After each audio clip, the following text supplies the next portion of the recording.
All right, let's get to Paul Dietrich, CEO and also Chief Investment Officer, CIO at Fairfax Global Markets, live out of New York. Paul, good to see you. Thanks for staying back to talk to us and appreciate your time.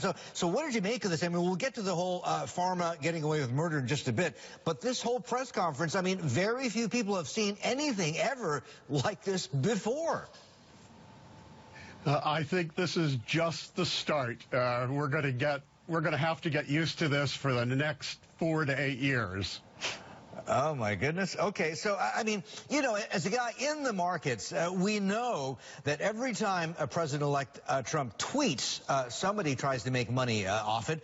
What do we make of these press conferences where he actually stands up in person and takes questions, or at least tries to, and deflects a lot of things as well? Is this something you can latch onto? Did you get anything out of this you could actually use to either make money or protect your assets?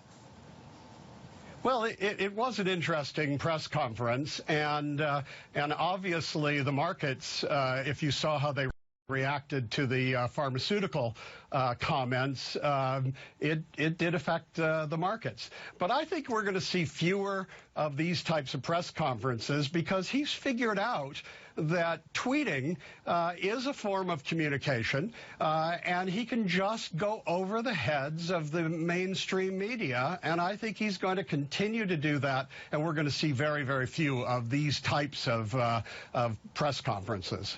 Goodness gracious. Okay, so there goes MSM, mainstream media, which includes us, huh? So tweeting is immediate. It's also kind of knee-jerk. And even in person live at a press conference like this, where he comes out with statements talking about pharma and says, look, these guys are getting away with murder. This is, for better or for worse, something that people trade on, correct? They do. And it's interesting because if you look at how he does it, he tweets something out, and then immediately after he tweets, you know, all the major cable networks and the major news sources immediately report it, and then he has someone like Kellyanne Conway or one of his other spokesmen come in and say, this is what he meant by it. So it's a very interesting way of bypassing the press and using the press at the exact same time. Goodness gracious, sounds extremely short-term, here and now, millisecond, though, very much sort of a trader's kind of market. If we could sort of step back and take a breath and take a longer-term view here, you know, the longer-term narrative, the investing narrative, as it were, not the trading narrative, is, look, potentially, okay, $1 billion worth of infra spend, you know, the tax cuts, the freeing up the deregulation, rolling back Dodd-Frank, Obamacare, and the rest could potentially result in doubling the pace of U.S. growth. But again, no details to work with, nothing concrete in terms of policy. What we do know, what you agree with, I know, Paul, is that even prior to November 8th, the U.S. economy, thank you very much, was firing at least on 3.5 cylinders. You know, for a good old 4-cylinder engine here. Consumption looking good, jobs looking good, wage growth, housing looking good. It's not as though the economy could need that much extra help. Well, you know, the presidential elections were unrelentingly negative, and I think that now we have to step back and really look at reality and the real fundamentals of the stock market. And when you look at it, just as you said, you know, unemployment's going down, wages are going up, GDP is expanding, housing is expanding, manufacturing is expanding. Every part of the economy is really doing far better than anyone would have predicted a year ago.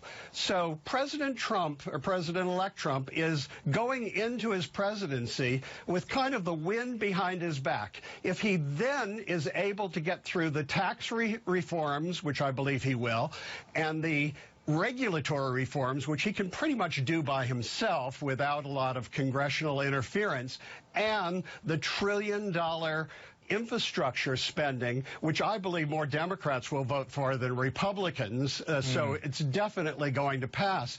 That could add 1.5 to 1.75% to GDP. We already have a 2% GDP. That gets us up to 3.5, close to 4% GDP. We have not seen that since the JFK, Lyndon Johnson, Ronald Reagan eras.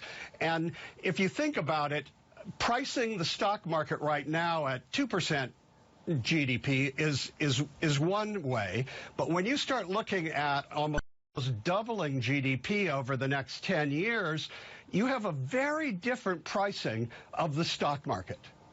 Okay, but I mean, there are a lot of ifs there, right? It depends on the policy, depends on execution, implementation, and of course that depends on the politics. But having said that, Paul, correct me if I'm wrong, you seem to be taking a much more agnostic view, which looks past, or rather ignores, the politics and the policy risks, and focuses on real solid fundamentals. That is, they're looking for big cap names that are still going to be around in 5-10 years time, that are right now good value, which have good cash flow, and which are giving investors, well, basically what they want at the end of the day, which is great ROE. And names like Apple here, some people might know, not all though, it's trading at a 4P of below 12. It's 11.8, yet it's going to give you an ROE of 37%. How do you go wrong with that? It's really hard. I mean, this is one of the great companies in the world.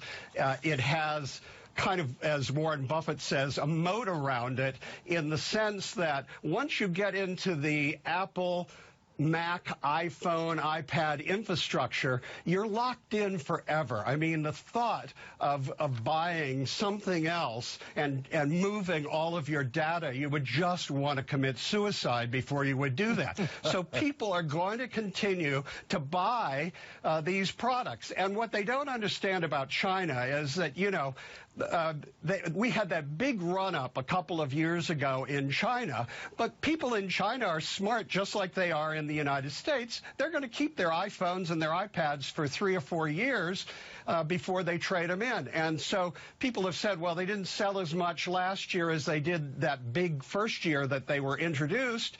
Well, of course not. Nobody does that. And so we're going to have to see these, like, cycles, and once that cycle, I believe, starts moving up where people in the 3 to 4 year range start buying back in China, you're going to see that stock just take off. Okay, all right, we shall see about that. But I mean, all right, so none other than Warren Buffett says, look, this is a stock that has a moat around it. I want to ask you, is that moat impervious, Paul, to the risks around all stocks and to the market going forward? That is, even stronger dollar and even higher rates.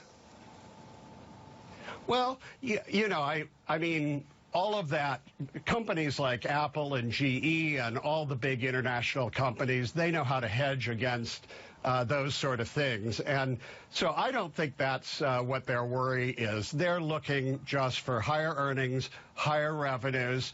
And again, you look at a company like Apple, where you're getting a 37% return on equity, you're getting 2% dividend. I mean, and you're buying it at an unbelievably historically low PE. Those are the kinds of companies everybody wants to own. Okay. I was looking at Verizon, which is really getting into the data business. They're getting into the, probably into cable and internet businesses. This is a company with a 79% return on equity, a 4%, over 4% dividend yield, and it's trading for about 13 PE.